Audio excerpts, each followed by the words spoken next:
மாண்புமிகு பிரதமர் நரேந்திர மோடிஜி அவர்களே, மூணாவது முறையா ஒன்றியத்தோட ஆட்சி அதிகாரத்தை நீங்க தானே கையில் வச்சிருக்கிறீங்க. இல்ல நாங்க தெரியாம தான் கேட்கிறோம். நீங்க ஆட்சிக்கு வந்தது ஒட்டுமொத்த மக்களுக்கும் நல்லது செய்யவா, இல்ல நம்மளுடைய இந்த இஸ்லாமிய நண்பர்களுக்கும் இஸ்லாமிய തോഴர்களுக்கும் എതിരാ സതി ചെയ്യവാ?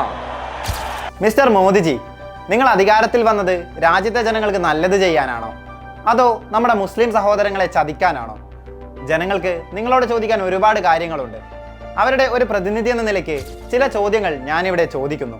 തമിഴ്നാട് നിന്നുള്ള മത്സ്യത്തൊഴിലാളികൾ ശ്രീലങ്കൻ നേവിയുടെ ആക്രമണത്തിനിരയായി. മത്സ്യത്തൊഴിലാളികളുടെ സംരക്ഷണത്തിനായി ഒരു കാര്യം ആവശ്യപ്പെടുന്നു: കച്ചത്തീവ് ദ്വീപ് വീണ്ടെടുത്തു തരിക. ഞങ്ങൾക്ക് ആവശ്യമുള്ളതും നല്ലതുമായ കാര്യങ്ങളൊന്നും ചെയ്യാതെ അധികാരം കയ്യിൽ വെച്ച് ജനങ്ങളെ വഞ്ചിക്കുകയല്ലേ നിങ്ങൾ? ഒരു റെയ്ഡ് വന്നാൽ ഇതുവരെ ഇല്ലാത്തൊരു മീറ്റിംഗിന്റെ പേര് പറഞ്ഞ് DMK നേതാക്കൾ ഡൽഹിയിലേക്ക് പോകുന്നു. അവിടെ ഒരു സീക്രട്ട് മീറ്റിംഗ്. അത് കഴിയുമ്പോൾ പിന്നെ ആ വിഷയം കാണാതെയാകുന്നു. Stalin uncle, what uncle, it's very wrong uncle. DMK എന്നോ BJP എന്നോ വ്യത്യാസമില്ലാതെ, സ്റ്റാലിൻ എന്നോ മോദി എന്നോ വേർതിരിവില്ലാതെ കേന്ദ്ര സംസ്ഥാന സർക്കാരുകളെയും പ്രതിപക്ഷത്തെയും ഒരുപോലെ വിമർശിച്ച പ്രസംഗം. ജനസാഗരത്തിന് മുൻപിൽ 30 മിനിറ്റിന് മുകളിൽ നീണ്ടു നിൽക്കുന്ന ആ വാക്കുകളിൽ സിനിമാ സ്റ്റൈലിൽ പല എലമെന്റുകളും കടന്നു വന്നു. ആ 30 മിനിറ്റ് തമിഴ് രാഷ്ട്രീയത്തിന്റെ വർത്തമാനവും ഭാവിയുമാണ്. ആ സൂപ്പർ താരം ഇന്ന് ഇന്ത്യൻ രാഷ്ട്രീയ രംഗത്തെ ചർച്ചാ വിഷയമാണ്. സിംഹം വേട്ടയാടാൻ മാത്രമേ പുറത്തേക്ക് വരൂ. വേട്ടയാടുമ്പോൾ ജീവനുള്ള തന്നേക്കാൾ വലിയ മൃഗങ്ങളെയാണ് വേട്ടയാടുക. എത്ര വിശന്നാലും ജീവനില്ലാത്തതും കെട്ടുപോയതുമായ ഇരയെ തൊട്ടുപോലും നോക്കില്ല. അങ്ങനെയുള്ള സിംഹം ഒന്നിനെയും അത്ര എളുപ്പത്തിൽ തൊടില്ല, തൊട്ടാൽ വിടില്ല. കാട്ടിൽ പല മൃഗങ്ങളും കാണും, പക്ഷെ സിംഹം ഒന്ന് മാത്രമേ ഉണ്ടാകൂ. ഒറ്റയ്ക്കാണെങ്കിലും രാജാവാണത്. ഇതൊരു വിവരണം മാത്രമല്ല, ഒരു പ്രഖ്യാപനം കൂടിയാണ്. ഇങ്ങനെയായിരുന്നു കഴിഞ്ഞ ദിവസം മധുരയിൽ നടന്ന തമിഴക വെട്രി കഴകത്തിന്റെ 2ാം സംസ്ഥാന സമ്മേളനത്തിൽ പാർട്ടി അധ്യക്ഷൻ വിജയ് തന്റെ പ്രസംഗം ആരംഭിച്ചത്. എൻ നെഞ്ചിൽ കുടിയിരിക്കും അൻപാന നൻപ നൻപികൾ എന്ന സ്ഥിരം ഡയലോഗ് മാറ്റിപ്പിടിച്ച് ഡയറക്റ്റായി പോയിന്റിലേക്ക് കടന്നുള്ള തുടക്കം. താൻ ദളപതി മാത്രമല്ല, തലൈവർ കൂടിയാണെന്ന് വ്യക്തമാക്കുന്ന വാക്കുകൾ. പൊതുവെ മിതഭാഷയായ വിജയിയെ കഴിഞ്ഞ കുറച്ചു കാലമായി തന്റെ സിനിമകളുടെ ഓഡിയോ ലോഞ്ചിലും സക്സസ് മീറ്റുകളിലുമായിരുന്നു കണ്ടിരുന്നത്. ആ വേദിയിൽ 20-30 മിനിറ്റ് നീണ്ടു നിൽക്കുന്ന ഒരു സ്പീച്ച് കേട്ടിരിക്കുന്നവർക്ക് ഒരു മോട്ടിവേഷൻ നൽകി അയാൾ അത് അവസാനിപ്പിക്കും. ബീസ്റ്റിന്റെ സമയത്ത് നെൽസണോടൊപ്പം ചെയ്ത അഭിമുഖമല്ലാതെ മറ്റൊരു ഇന്റർവ്യൂവിലും ഈ അടുത്ത് നാം വിജയിയെ കണ്ടിട്ടുമില്ല. ആ ഇന്റർവ്യൂവിൽ വളരെ പതിഞ്ഞ ശബ്ദത്തിൽ കുറഞ്ഞ വാക്കുകളിൽ മാത്രമാണ് അദ്ദേഹം സംസാരിച്ചതും. ഇക്കഴിഞ്ഞ 2 വർഷത്തിനിടെയാണ് ഇതിനൊരു മാറ്റമുണ്ടായത്, തന്റെ പാർട്ടി ആരംഭിച്ചത് മുതൽ. കഴിഞ്ഞ വർഷം വിക്രവാണ്ടിയിൽ നടന്ന TVKയുടെ ആദ്യ പൊതുസമ്മേളനത്തിൽ സിനിമാ സ്റ്റൈലിൽ മാസായെത്തിയ വിജയും അദ്ദേഹം പറഞ്ഞ കാര്യങ്ങളും ഏറെ ചർച്ചകൾക്ക് വഴിവെച്ചു.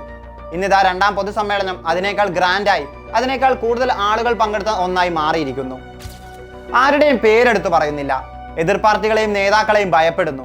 ആകെ കൂടെയുള്ളത് കുറച്ച് ആരാധകർ മാത്രമെന്ന് തുടങ്ങി പാർട്ടി തുടങ്ങിയപ്പോൾ വിജയ് നേരിട്ട എല്ലാ വിമർശനങ്ങൾക്കും ഒരൊറ്റ ദിവസം കൊണ്ടാണ് അദ്ദേഹം മറുപടി പറഞ്ഞത്.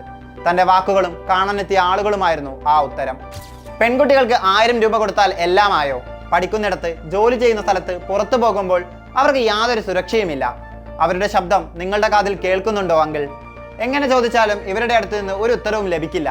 കാരണം ഉത്തരം എന്തെങ്കിലും ഉണ്ടെങ്കിലല്ലേ ലഭിക്കുകയുള്ളൂ. സ്റ്റാലിന്റെ കപട നാടകം കണ്ട് നോക്കി നിൽക്കാനാകില്ല.